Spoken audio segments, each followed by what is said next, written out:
오늘 안상욱님은 재림 그리스도 하나님이시다라는 주제를 가지고 멜기세덱의 제사장으로 오신 분이시니까 하나님이시다라는 하나님 말씀 살펴보도록 하겠습니다.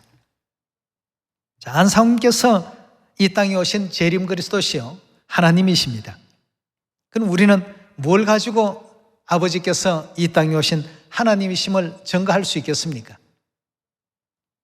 당신은 외국에서 온 사람 같은데 한국 사람인 걸 확인을 한번 해봅시다 라고 한다면 여러분들에게 조사하는 기관에서 뭘 요구합니까? 주민등록증도 있고 또 운전면허증도 있지 않겠습니까? 많은 사람들이 안성님이 왜 하나님이시지? 라고 이렇게 묻는다라고 한다면 뭘 가지고 하나님이심을 알려줘야 되겠습니까? 요한복음 5장 39절에 답이 있죠. 너희가 어디에서요? 성경에서 영생 얻는 줄 생각하고 성경을 상고하거니와 이 성경이 곧 뭐라고 했습니까? 내게 대하여 증거하고 있단 말이죠. 그럼 성경이 곧 우리 하나님 신분을 밝힐 수 있는 신분증입니다. 여러분 신분증 안에는 주소도 있고 주민등록 번호도 있죠. 그리고 여러분의 생년월일도 있고 사진도 다 붙어 있습니다. 그렇다면 오늘 우리가 성경 속에서 과연 안상욱님께서 하나님이실까 살펴보도록 하겠습니다. 많은 사람들이 2000년 전 이 땅에 오신 예수님에 대해서도 당신 아버지는 목수고 어머니는 마리아 아니냐? 근데 어떻게 당신이 하늘로서 내려왔다 하느냐? 많은 의혹과 또 의구심을 가지고 예수님을 대했습니다. 그럴 때마다 예수님께서는 성경의 가르침을 통해서 자신의 존재를 드러냈습니다. 침례 요한이 이제 옥에 갇혀서 이제 곧 이 세상을 떠나야 될 어떤 그런 상황 속에 예수님께 제자들을 보내서 물었습니다. 오실 그이가 당신이 오니까 우리가 다른 일을 기다려오리까? 그러니까 예수님께서는 내가 곧 그리스도다 하고 이렇게 바로 적답하는 대신에 가난한 자에게 복음이 전파되고 또 귀머거리 귀가 열리고 또 안전뱅이가 일어나 그럴 것이고 또 소경이 보게 될 것이고 이런 어떤 등등의 이사야서에서 나오는 예수님에 대한 메시아에 대한 그 부분을 알려주게 된 것입니다. 그럼 오늘날 우리도 이 시대에 이 땅에 오신 재림 그리스도 안상욱님이 하나님이시다는 이 내용은 우리 스스로가 증언할 수 있는 것이 아닙니다. 우리는 하나님께서 들려주신 그 말씀을 전해줄 뿐이죠. 그렇다면 성경은 과연 이 시대에 오신 안상욱님에 대해서 어떻게 증언을 하고 있는지 시편 110편 1절의 말씀 같이 보겠습니다. 여호와께서 내 주에게 말씀하시기를 내가 내 원수로 내 발등상 되게 하기까지 너는 내 우편에 앉으라 하셨도다. 여기에서 여호와와 내 주라고 하시는 이 존재에 대해서 2절의 말씀 우리 계속 봅니다. 여호와께서 시온에서부터 주의 권능의 호를 내어보내시리니 주는 원수 중에 다스리소서. 주의 권능의 날에 주의 백성이 거룩한 옷을 입고 즐거이 헌신하니 새벽 이슬 같은 주의 청년들이 주께 나오는도다. 여호와는 맹세하고 변치 아니하시리라. 이러시기를 너는 멜기세덱의 반차를 쫓아 뭐라고 했습니까? 영원한 제사장이라 하셨도다 하고 했습니다. 자, 여호와께서 내 주에게 멜기세덱의 반차를 쫓는 영원한 제사장이라고 이렇게 말씀을 주셨다고 성경에는 예언되어 있습니다. 그렇다면 여기서 말하는 주에 대해서 마태복음 22장 43절의 말씀 보도록 하겠습니다. 가라사대 그러면 다윗이 성령에 감동하여 어찌 그리스도를 주라 칭하여 말하되 주께서 내 주에게 이르시되 어디에 나오는 말씀입니까? 시편 110편 나오는 그 내용의 말씀을 그대로 지금 예수님께서 인용해서 당신의 존재를 지금 설명하고 있습니다. 주께서 내 주께 이르시되 내가 내 원수를 내 발 아래 둘 때까지 내 우편에 앉으라 하셨도다 하였느냐? 다윗이 그리스도를 주라 칭하였은즉 어찌 그의 자손이 되겠느냐 하시니 한 말도 대답하는 자가 없고 그날부터 감히 그에게 묻는 자가 없더라 하고 했습니다. 여호와께서 내 주에게 말씀하시기를 하는 시편 110편 1절에 나오는 주는 누구라고요? 그리스도이십니다. 다시 말해서 예수님 자신에 대한 말씀을 영원히 멜기세덱의 반차를 쫓는 제사장이라 하나님께서 칭하셨더라고 이렇게 말씀을 주셨는데요. 히브리서 5장 5절의 말씀 함께 보겠습니다. 또 이와 같이 그리스도께서 대제사장이 되심도, 여기서 그리스도는 시편 110편에 나오는 그 주를 가리키는 것이죠.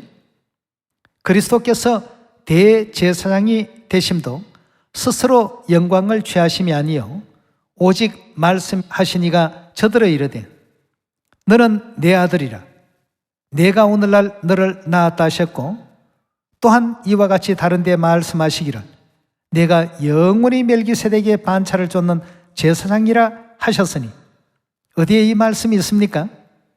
시편 110편에 있는 말씀을 그대로 지금 인용해서 히브리서에 기록하고 있습니다. 내가 영원히 멜기세덱의 반차를 쫓는 제사장이라 하셨으니 그는 육체에 계실 때에 자기를 죽음에서 능히 구원하실 이에게 심한 통곡과 눈물로 간구와 소원을 올렸고 그의 경외하심을 인하여 들으심을 얻었나니라. 그가 아들이시라도 받으신 고난으로 순종함을 배워서 온전케 되었은즉 자기를 순종하는 모든 자에게 영원한 구원의 근원이 되셨고 하나님께 멜기세덱의 반차를 쫓는 대제사장이라 칭하심을 받았느니라 하고 했습니다. 그럼 여기에 이 아들은 누구를 가리킵니까? 예수님을 가리키죠.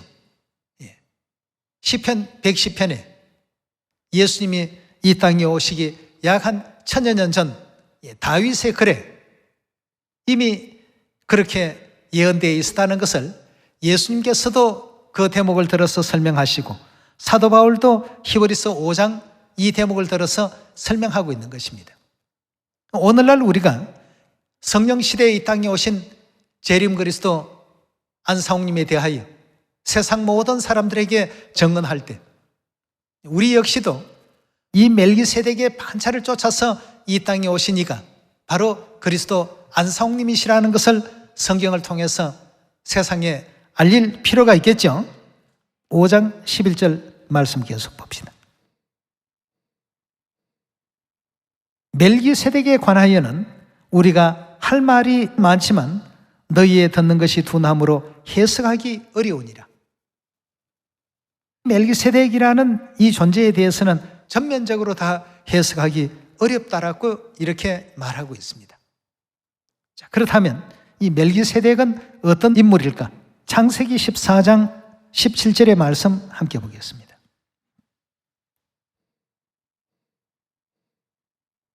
아브라함이 그돌라오멜과 그와 함께한 왕들을 파하고 돌아올 때에 소돔 왕이 사회 골짜기 곧 왕국에 나와 그를 영접하였고, 자, 여기 중요한 것은 멜기세덱이 뭘 가지고 축복을 빌어주는가를 유심히 한번 볼 필요가 있겠습니다.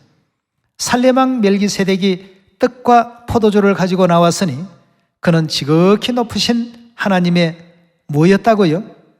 하나님의 제사장이었더라고 했습니다. 하나님의 제사장이라고 한다면 복을 빌어주거나 죄사함의 어떤 예식을 거행하게 될 때에는 틀림없이 제사의 제물이 필요합니다. 그럼 이 당시에 구약의 모든 제사장들은 짐승의 피를 흘려서 예배를 집전하고 진행을 했는데 멜기세덱은 떡과 포도주를 가지고 아브라함에게 축복을 복빌어준 제사장이 되었던 것입니다. 19절입니다. 그가 아브라함에게 축복하여 가로되 천지의 주제시요 지극히 높으신 하나님이여 아브라함에게 복을 주옵소서. 너희의 대적을 내 손에 붙이신 지극히 높으신 하나님을 찬송할지로다 하며 아브라함이 그 얻은 것에서 10분의 1을 멜기세덱에게 주었더라 하고 했습니다.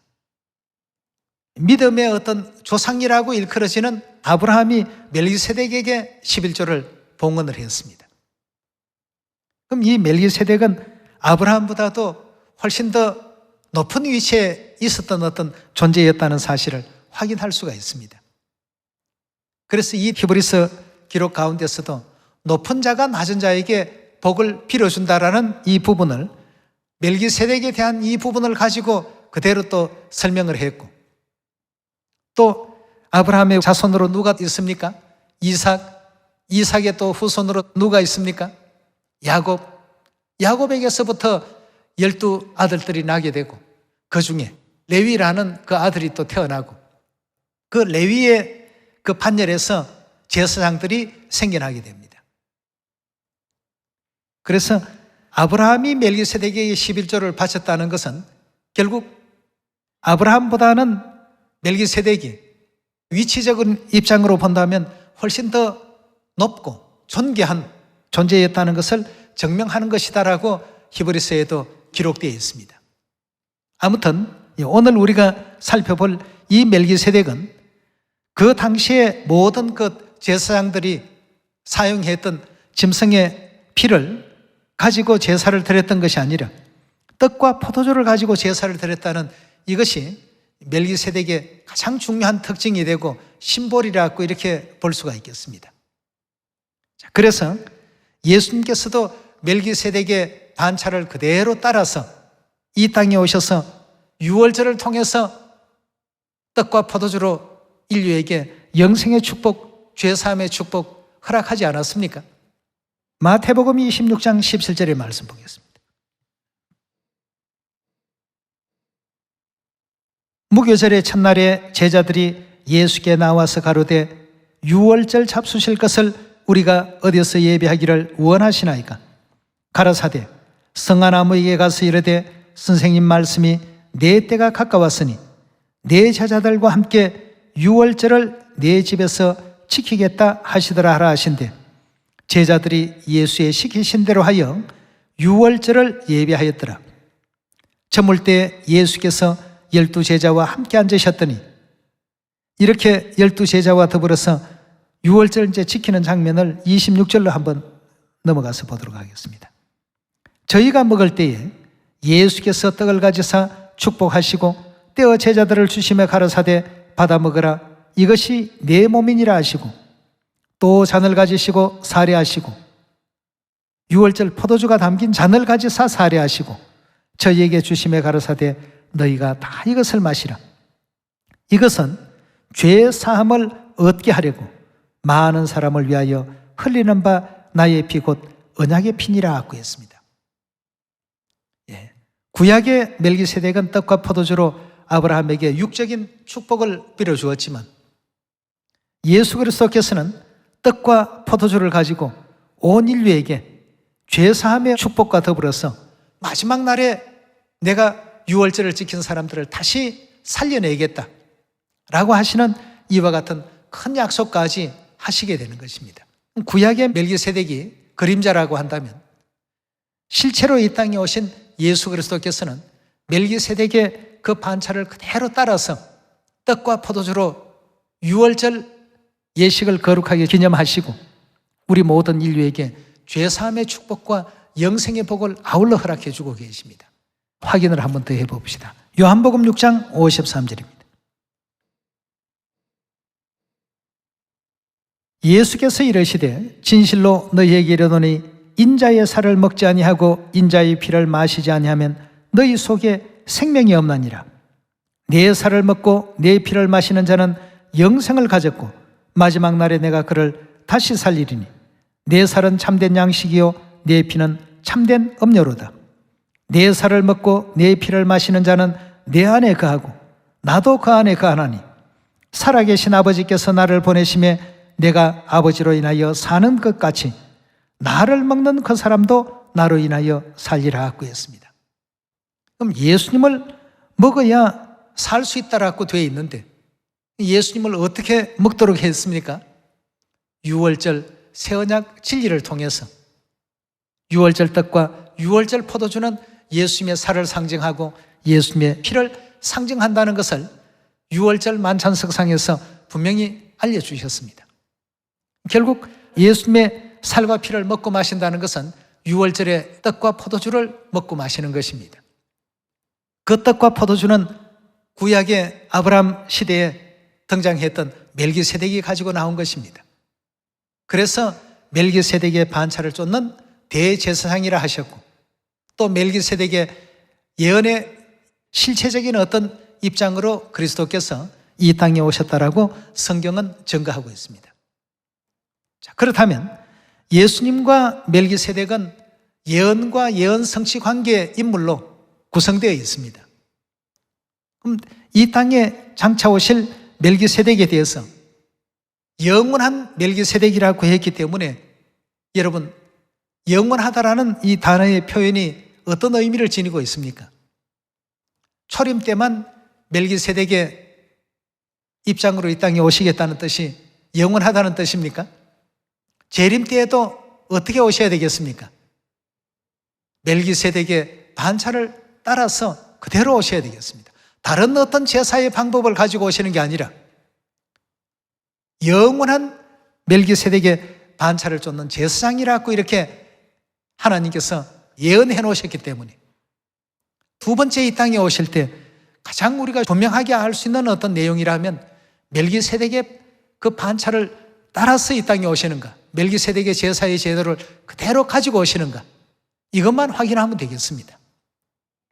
그런데 초림 당시에 사도 바울이 히브리 교인들에게 편지할 때 멜기세덱에 관하여 할 말은 많지만 너희의 듣는 것이 둔함으로 해석해 주기가 어렵다. 멜기세덱이 떡과 포도주를 가지고 나온 인물이고 예수님께서도 떡과 포도주로 우리 인류 인생에게 축복하신 분이시니까 예수 그리스도께서 멜기세덱의 제사 제도를 그대로 본받아서 이 땅 위에 인류 인생들에게 영생의 복과 죄사함의 축복을 주신 분이시다. 이렇게 얘기가 되어버리면 너무 쉬운데 말이죠.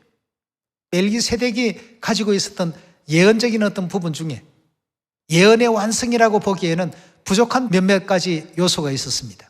자, 그 요소에 대해서 히브리서 7장 1절의 말씀 보겠습니다. 이 멜기세덱은 살렘 왕이요 지극히 높으신 하나님의 제사장이라. 여러 임금을 쳐서 죽이고 돌아오는 아브라함을 만나 복을 빈 자라. 아브라함이 일체 10분의 1을 그에게 나눠준지라. 그 이름을 번역한 즉 첫째 의의 왕이요 또 살렘 왕이니 곧 평강의 왕이요 아비도 없고 어미도 없고 족보도 없고 시작한 날도 없고 생명의 것도 없어 하나님의 아들과 방불하여 항상 제사장으로 있느니라고 했습니다. 멜기세덱이 항상 제사장으로 있는데 영원한 대제사장이시기 때문에 그 대제사장 자리는 인류 인생 누구라도 하늘의 어떤 영물이라도 대신할 수 없습니다.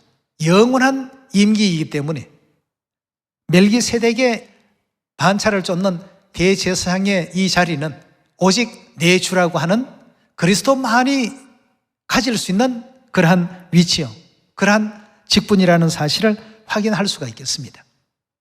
그래서 3절의 말씀 보시면 아비도 없고 어미도 없고 족보도 없고 시작한 날도 없고 생명의 것도 없어 하나님의 아들과 방불하여 항상 제사장으로 있다라고 했습니다. 4절의 말씀 보시면 이 사람이 어떻게 높은 것을 생각하라. 얼마나 높은 분인지를 한번 생각해봐라. 조상 아브라함이 노략물 중에 좋은 것으로 10분의 1을 저에게 주었느니라. 믿음의 조상이라고 일컬어지는 아브라함이 그 멜기세덱에게 11조를 드렸다는 것은 그분이 얼마나 높은 분인가를 한번 생각해보라고 하는 것입니다.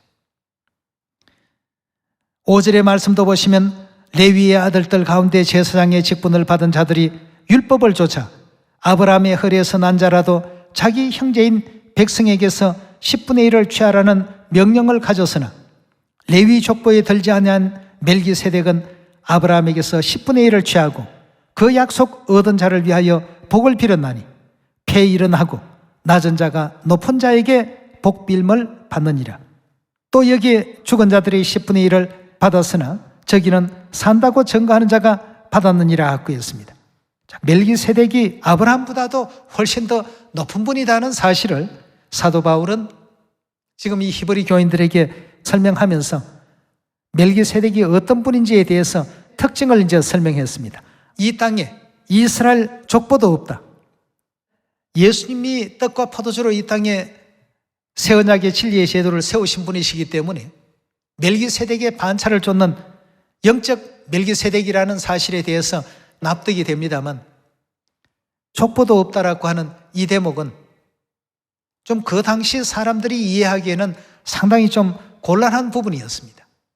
왜냐하면 예수님은 이스라엘의 족보를 가지고 태어나신 분이기 때문입니다.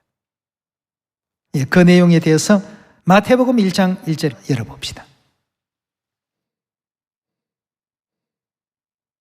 아브라함과 다윗의 자손 예수 그리스도의 세계라 하고 했습니다. 달리 표현하면 족보입니다. 예수 그리스도의 족보라. 아브라함이 이삭을 낳고 이삭이 야곱을 낳고 야곱은 유다와 그의 형제를 낳고 유다는 다말에게서 베레스와 세라를, 베레스는 헤스론을, 헤스론은 라함을, 이렇게 이어지다가 예수님에게까지 연결되는 내용을 마태복음 1장에서 설명하고 있는 그런 대목이 되겠습니다.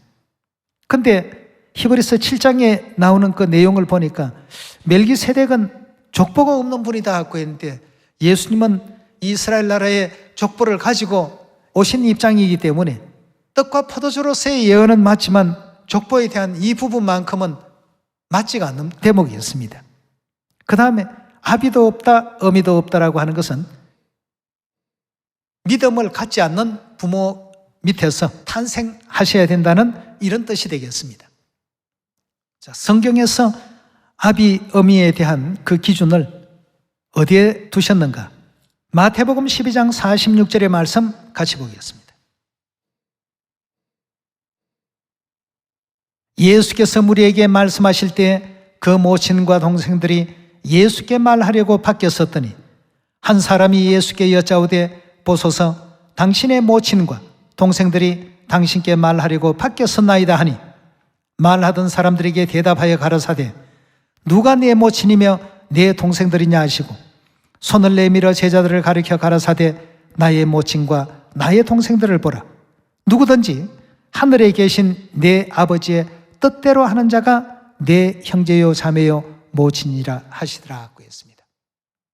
하나님을 믿기 때문에 뜻대로 하는 것 아니겠습니까?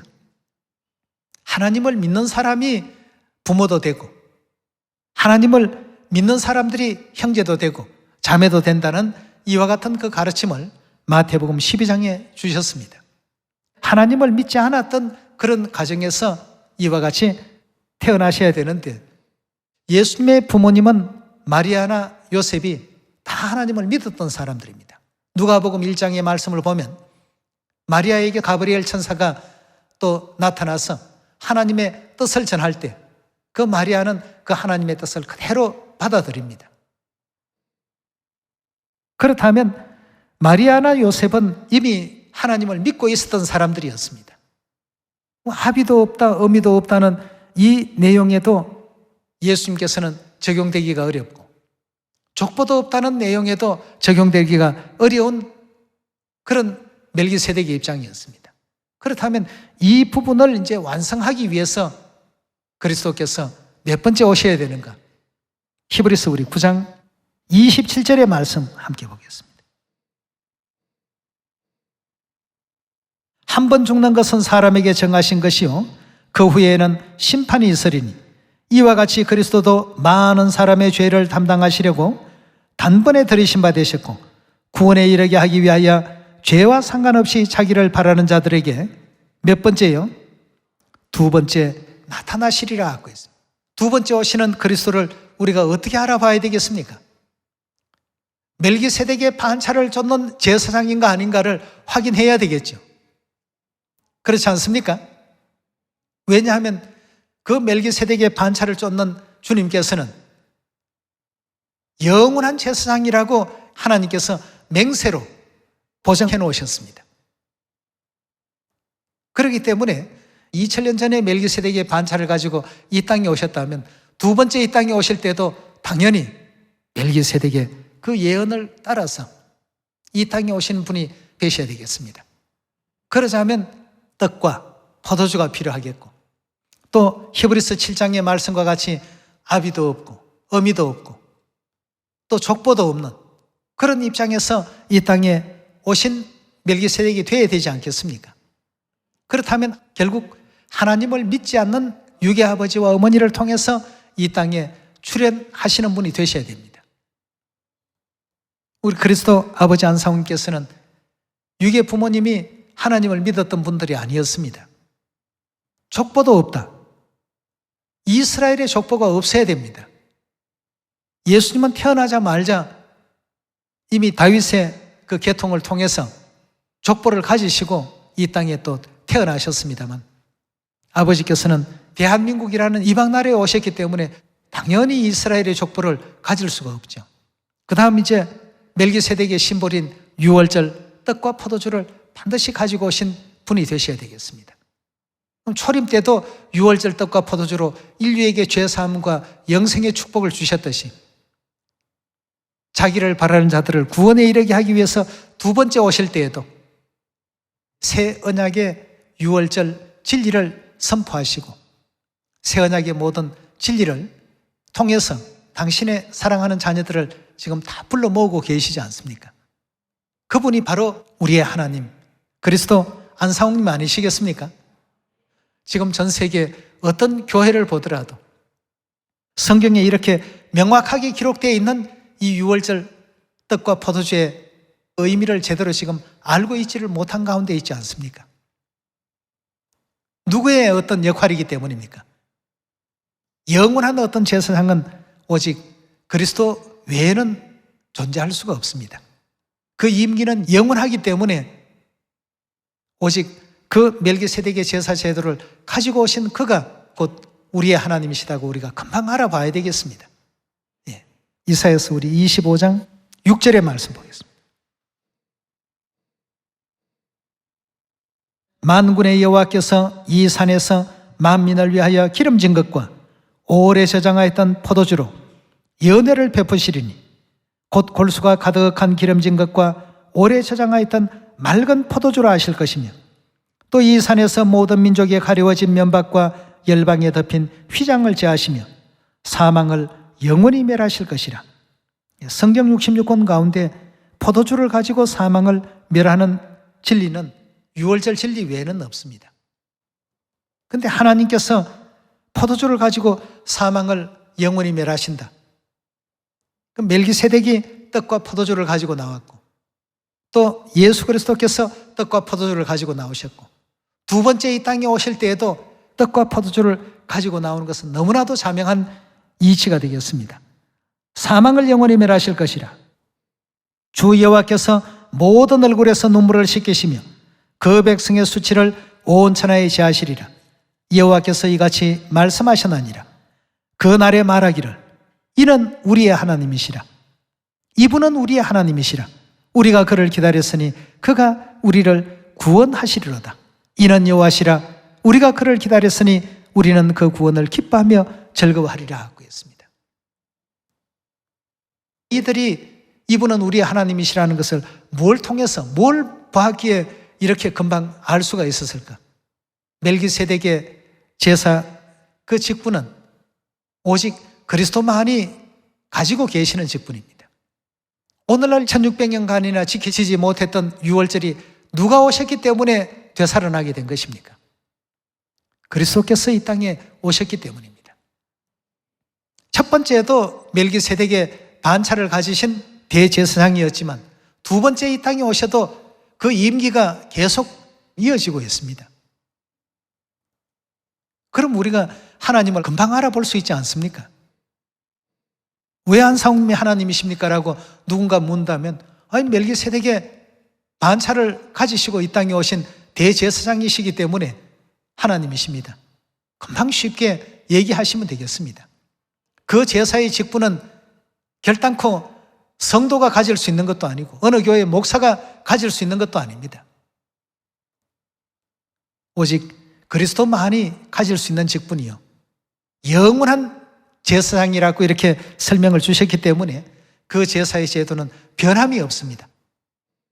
그럼 과연 그런 새 언약의 진리의 제도를 가지고 이 땅에 오셔서 인류의 그 구원을 선포해 주신 이가 누구시냐는 것입니다. 누구셨습니까?